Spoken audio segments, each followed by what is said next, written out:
Low-voltage workshops. Power without grids lives in jars, resins, and habits, quiet tricks that turn curiosity into tools.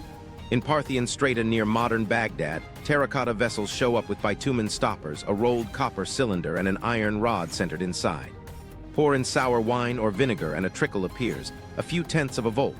One jar tingles, a stack bites. It won't light streets, but it will change a bench. Why bother? Because surface chemistry is fussy. Push a mild current and tarnish loosens faster, etch lines hold truer, and a whisper of metal can reach recesses a brush can't. In workshops where alloys meet acids, goldsmiths, die cutters, seal makers, that's not spectacle, that's schedule. Where do these jars show up? Near metalworking quarters, not in isolation. The geometry isn't random. Copper insulated from iron, bitumen sealing moisture, iron sacrificing itself like a modern electrode. No wires on reels, sure. Organics rot, but the functional reading holds. Galvanic curiosity used for work. Action looks small. A die face, black with oxide, sinks into a sour bath tied to a jar. Bubbles cling, gray lifts clean, relief sharpens. A bath charged lightly bites around resist with less undercut. Letters stay crisp. A thin skin of noble metal deposits more evenly where leaf tears.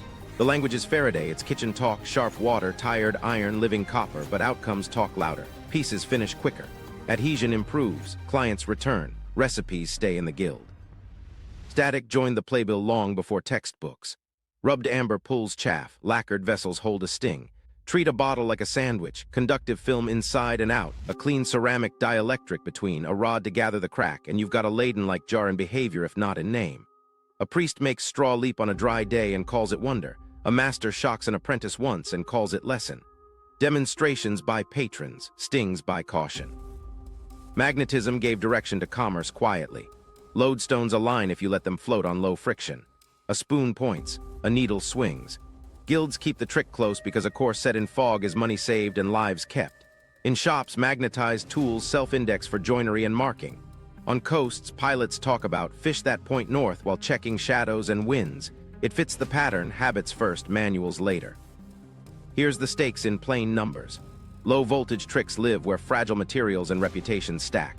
Dye houses with salts, tanners with caustics, metalworkers with copper and iron, temples with dry rooms and resins. Those supply chains co-locate. The culture around them, oaths, apprenticeships, selective demonstration, guards small advantages like treasure. If you can make matter misbehave on command, you don't advertise, you invoice. But what about the insistence that every device in relief is a lamp? At Dendera, the lotus, the serpent, the jed, symbol first, technique second. The honest move isn't to force a bulb into stone. It's to notice device like geometry that persists and remember how often skilled communities wrap method in myth to protect transmission. Iconography becomes mnemonic, safe for public eyes, specific for insiders. Dual use isn't exotic. It's how craft survives courts and conquest. Replication is the sanity check. No city grids, no dynamos, no filaments rule out grand claims. What holds is modest current doing chemistry, static packaged into party trick capacitors, magnetite literacy guiding navigation and alignment. Modern hands can reproduce those outcomes with plausible fuels and materials, not hidden Edisons, patient bench work. Micro-stories make it human. A goldsmith lowers a bronze brooch into a sour bath linked to a jar. When the hum starts, he watches black lift from scrollwork he couldn't reach with chalk. A temple steward scratches tiny marks on a stopper, one nick for copper starboard of the altar, two for iron toward the east, because polarity matters more than words.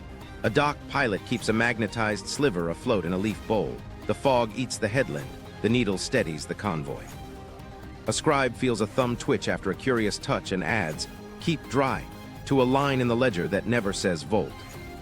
Impact follows along quiet routes. Electro-cleaning and assisted deposition spread finer ornament because repeatable finish scales. Etching sharpened by current makes dyes and seals more consistent, hardening anti-fraud.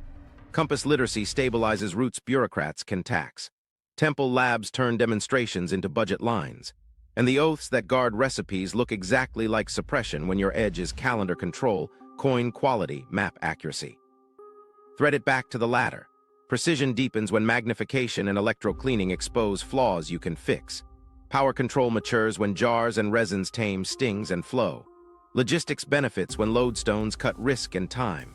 Information rides on seals struck cleaner and ledgers that can trust a mark.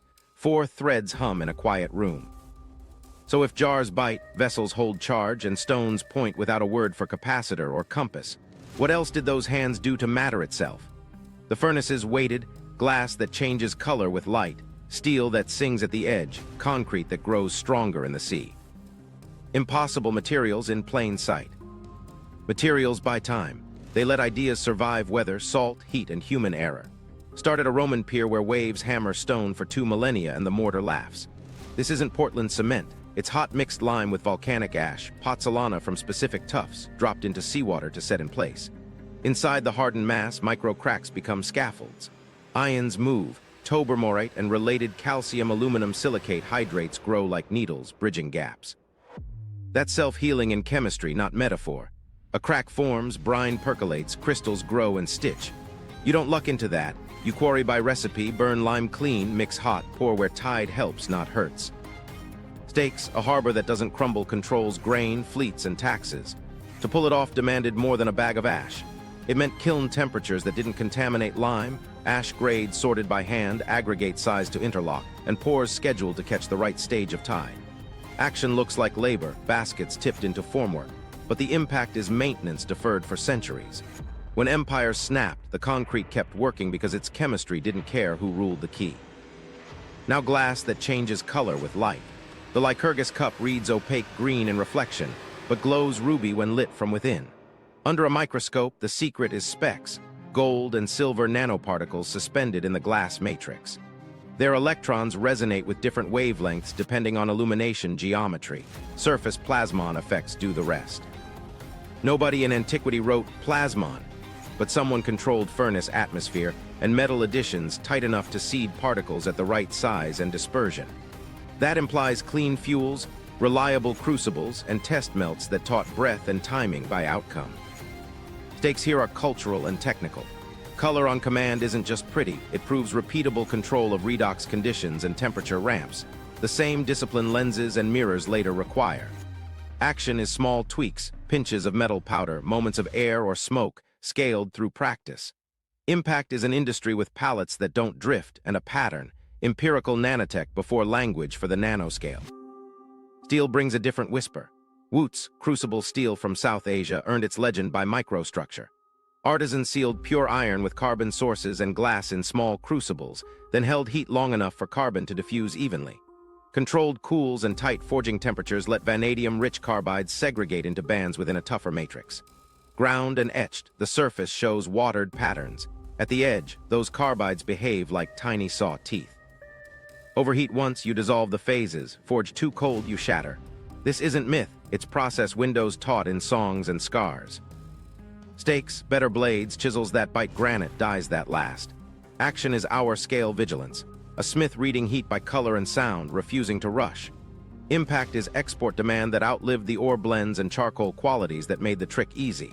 When supply changed and industrial steel flooded markets, the ritual drifted.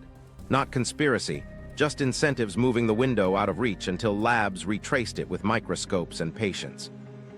Bronzes tell a quieter story, surface passivation. Analyses of some ancient bronzes show thin chromium-enriched layers on the skin, a few microns thick, that's slow corrosion.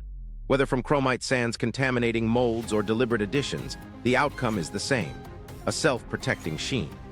A foundry doesn't need electrochemistry vocabulary to notice one sand pit yields vessels that last in wet markets longer, and to guard that source like a guild's heart. Tie the materials back to the ladder. Precision rides on matter that behaves. If your concrete heals, your harbor stays true to survey. Capstans and cranes work off predictable edges. If your glass is consistent, your magnifiers and mirrors carry alignment across benches. Gear teeth improve because flaws become visible sooner. If your steel holds an edge, chisels cut straighter, dies strike cleaner, surgeons risk more when trepanning because tools don't betray them.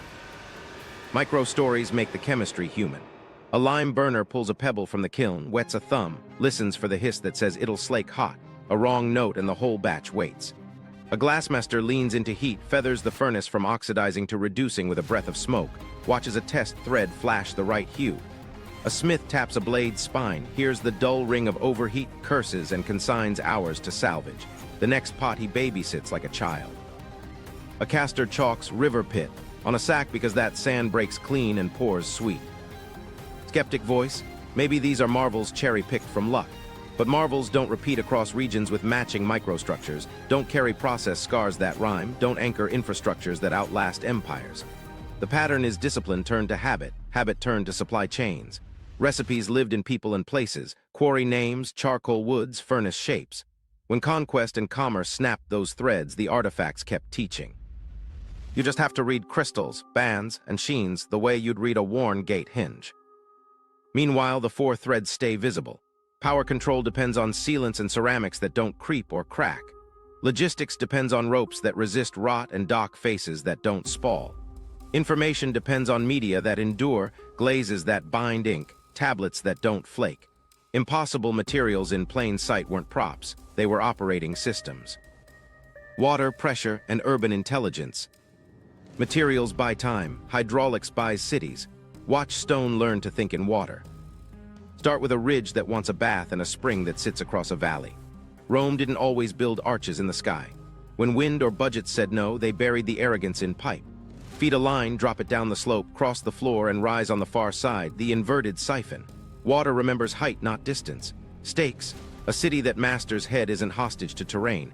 Baths run on schedule. Mills wake at dawn. Firefighting becomes plan, not prayer. Action looks like carpenters and plumbers doing math with hands. Stone blocks drilled and keyed, terracotta or lead conduits socketed with care, low points built stout because pressure concentrates there. Vent chimneys to burp air so the crest doesn't stall, settling boxes upstream to take grit before it chews linings. Vitruvius writes cautions later. Pipes already carry the scars. Compression bruises heaviest at valley bottoms, seamless stretches where a good crew ran hot and clean. Impact is civic confidence. Constant head at Casella, the distribution tanks, means neighborhoods know their share. Notched weirs translate flow into law. If water hits the wrong mark at the right hour, someone pays. Bureaucracy rides gravity, and gravity obeys craft. Swing to deserts where showing your hand gets you killed. The Nabateans tucked cisterns into rock ribs and fed them with deception. Cliff gutters stole flash floods and broke the fall so silt died in the forebay. Vaulted chambers plastered with lime, breath just enough to keep walls from sweating salt. Access hatches were human-sized, not ceremonial, maintenance, not myth. Stakes were existential, caravans with appointments at thirst. Miss the window and a route becomes a grave. Action is patience. Channel a sheet of water into stair-step baffles, slow, settle, tame. Lime plaster applied in coats that cure in desert air, keyed with finger lines you can still trace. Impact is predictable water where maps look blank. A stone lip carries a notch that becomes a calendar, open on this wind, close on that sky. Now watch a whole island think in ponds. Sri Lankan engineers built cascades, Elangawa catching monsoon on high ground and handing clear head down the chain. Head tanks take the hit, silt settles in sacrificial basins, spillways step so walls don't walk, cut-off trenches key embankments into old soils. Sluice logs carry scribe marks for height, any farmer can read the rule with a blade. Stakes, rice when the sky sulks, labor calendars that synchronize across valleys. A king buys grandkids with stone and clay. Ports breathe to a different clock, the moon's shoulder. At Lothal, a trapezoid dock let the river push and the tide pull on cue. Sluice gates open to flush sediment into pockets designed to die. Thresholds wear arcs that read like usage graphs. Mud, plaster, and timber swelled to seal when wet, and HVAC for water. Ships that can't afford to wait don't wait. Schedules turn harbors into metronomes. Sewers carry the philosophy underfoot. Cloaky aren't just drains, they're urban memory with gradients. Constant slope, inspection niches at intervals human backs can handle, cover stones sized for 2 men, trap boxes where a shovel can end a crisis. Signage matters as much as masonry. Edicts carved at eye level tie fines to depth marks. Disease is the fastest tax. Move waste by gravity, not luck, and you buy life. Here's the quiet genius. Pressure math without the math book. Head steals your lunch if you cheap a joint. Crews learn by burst and patch, then design again. Inverted siphons breed repair cultures, teams who know which valley wants thicker wall, which low point needs a relief pipe. Cisterns breed measurement cultures, rods scribed with reference notches, weirs that turn flow into counts. Tanks breed scheduling cultures, sluices that hiss like clocks. Micro-stories make the water audible. A mason at a valley floor presses his ear to a terracotta run. Here's the whine that means an air pocket trapped uphill is choking the line. A vent opens, the pitch drops, and bathhouses miles away never feel the save. A desert keeper lowers a reed. It doesn't touch water, it moves sideways. Good. The east wind is up. He chalks a mark and opens the next puquio, the pair sigh like lungs. A dockmaster stands with a hand on a gate stone. When the shadow meets his cut, he nods. Boys on winches lean, the basin clears. A hull that would have grounded slides free on cue. Fold the 4 threads over this map. Precision is gradients that don't drift and sluice faces that seal clean. Power control is head husbanded, valves, vents, and timing that make wild water domestic. Logistics is network, catchments feeding tanks, feeding fields, feeding markets. Information is everywhere, gauge marks, leveled courses, legal stones, memory palaces that turn routes and routines into rooms you can walk. Skeptic voice, bricks and ditches. But look at the grubby affordances, inspection hatches placed at reach, cover slabs sized for backs, trap boxes shaped for shovels. Ceremony doesn't sweat ergonomics, systems do. Impact is jurisdiction. Whoever measures and maintains water owns calendar and labor, decides which hillside gets a siphon, which valley gets a flush, which field drinks at dawn. That's urban intelligence carved in clay. The suppression engine. While stone learned head and furnaces learned color, something else decided which instructions survived. Incentives. Not villains in capes, ordinary power doing what it always does. Gatekeep, rebrand, hoard, reset. Start with calendars, predict an eclipse, and you don't just impress a crowd. You schedule harvest tithes, pilgrimage, coronations. That timing is money and legitimacy. So priesthoods guard tables like treasuries. Copyists copy inward, not outward. Annotations drift from how to who's allowed. Courts do the same with canons and curricula. Stabilize an exam, freeze a ladder. A guild learns a recipe, it swears an oath. A monopoly on ash, on sand, on a certain or vein. That's an annuity you'll protect with fines, exile, or folklore. Ritual becomes a wrapper. A device gets a myth, a procedure gets a procession. That's not fraud. It's packaging that lets knowledge move through centuries that don't love new. If outsiders come, the wrapper is what survives the interview. The tool hides in the symbol until the patron passes or the conqueror does. Meanwhile, markets police secrecy better than temples. A dye house with a fade-proof purple isn't publishing. A foundry with a sand that breaks clean isn't touring. A harbor with the good pozzolana sends guards to the cove and rumors to rivals. Conquest is a reset machine. It doesn't need to burn a library, it just has to starve a payroll. Teachers scatter, kilns go cold, rods rot. The durable parts stay, harbors, boxes, pipes, while the perishable parts, ledgers, cords, songs become mouse nests and smoke. The next regime renames the calendar, changes units, bans the old oath. Yesterday's quipu becomes witchcraft. Yesterday's gauge becomes idolatry. And syllabus gravity, centuries later, does the rest. Academies tidy their origin stories. Inconvenient competencies become ritual or folk, a polite grave where someone else's pipeline lies. Media make the bias worse. Stone and fired ceramic bloom in the record. Wood and wax die on schedule. Information systems that ran on fibers and knots are underrepresented. Workshops leave slag. Classrooms leave breath. So our archive overweights ends and underweights means. Take advantage of that and you can erase an ecosystem without touching a wall.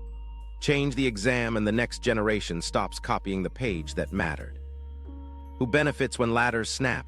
Anyone who rules by appointment of time, of flow, of verification. Priests with calendars, surveyors with roots, plumbers with head, cashiers with dies. The sharpest move isn't to hoard a wonder, it's to control the affordances, maintenance hatches, gauge marks, seals. That's where authority lives, quiet and enforceable. Last, the quiet suppression, boredom. When systems work, they turn invisible. A siphon that never bursts, a sewer that never smells, a tally that never lies. Budgeteers cut what they can't feel, poets don't praise inspection niches. Culture forgets how to justify the dull parts and the next storm reminds it with interest. So as we trace the 33, we won't ask who hid the miracle, we'll ask who owned the calendar. Who fined at the fountain? Who controlled the ash? Power's fingerprints are where the ladders break. The pattern of erasure, case files of vanishing steps. Case 1, a bronze brain from the sea. The Antikythera Mechanism survived as 82 fragments, teeth, plates, inscriptions that sound like an instruction card. It screams ecosystem, flat sheet bronze, cutters that repeat, pivots that run true, oils that don't gum. Where are the cousins? Wooden prototypes gone to worms, simple calendar boxes remelted, scrap bins dissolved into anonymous ingots, papyrus manuals composted. The shipwreck preserved the outcome, the shoreline ate the pipeline. We keep the durable and lose the ductwork. The miracle isn't the device, it's that the sea archived anything at all. Case 2, Roman marine concrete. The harbors are still there, crystalline needles still knitting centuries after the tax codes that funded them died. Labs reconstruct the chemistry, hot mixed lime, reactive tufts, seawater curring, but the procurement routines vanished. Which ash pits? What kiln profiles? Who decided pour windows by tide and moon? The empire fell, the kiln songs stopped, the flowchart evaporated. Later builders copied surfaces, not process.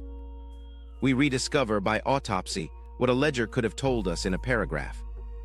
Case 3, crucible steel woots. Blades traveled, microstructures persisted, the ritual slipped. Ores shifted, charcoals changed, crucibles contaminated, industrial steels flooded the market promising good enough at scale. A process window taught by noses and ears narrowed until only museums had the patience to reopen it. The craft didn't die of a rival, it died of a spreadsheet. Case 4, water systems that thought like engineers and were treated like scenery. Nabatean cisterns, Sri Lankan cascades, Roman inverted siphons. Each shows maintenance fingerprints. Inspection niches at reachable intervals, silt traps where shovels can end a day's work, weirs cut to turn flow into policy. When conquerors redirected labor to walls and cavalry, sluices silted, rods rotted, embankments cracked. Villages later saw ponds where their ancestors had seen instruments. They filled them for brick. Case 5, surgery that worked. Healed trepanations with tidy margins across centuries, survival rates in the Andes that would shame 19th century battlefields. Hints of antisepsis, resins, honey, open airwork, single-use blades. The outcomes survived in bone. The protocols lived in people and were buried with them when stigma and conquest called the practice sorcery. Moderns infer the checklist from scar and survival. Select patients, scrape not shatter, keep it clean, change dressings, listen for fever. The curriculum fit into ears and hands, not parchment. Case 6, information that scaled states and then was outlawed by paperwork. Kipu cords, base 10 positional knots with color, fiber, and twist encoding metadata, ran censuses, rations, corvée. Split tally sticks turned debt into a joint that policed fraud by the grain of the wood. When units changed and courts banned knots in favor of ink, cords rotted, sticks burned, and the new ledgers arrived with new gatekeepers. The tools that protected the public from the scribe's pen were replaced by the scribe's pen. Case 7, logistics that turned stone into choreography and got mislabeled megalithic mystery. Baalbek's podium isn't 3 magic blocks. It's quarry order visible in undercuts, cribbing logic frozen in lift bosses, sled trackways with crushed lubricant residue. The partially dressed giant still at the quarry is a paused flowchart. When the political window closed, work stopped mid-step.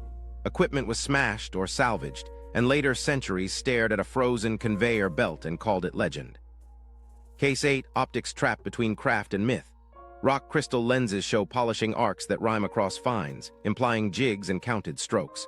But without treatises, the learning curve lives in habits. How many turns before the blur snaps, how to feather pressure so curves don't turn at the edge. Courts buy finished pieces, workshops keep the how. Later, lenses return with telescopes and spectacles. In between, magnifiers lived quietly in benches as tools, not wonders. Case 9, law written on water. Roman Casella had audit stones at eye level, cuts tied to hours and fines.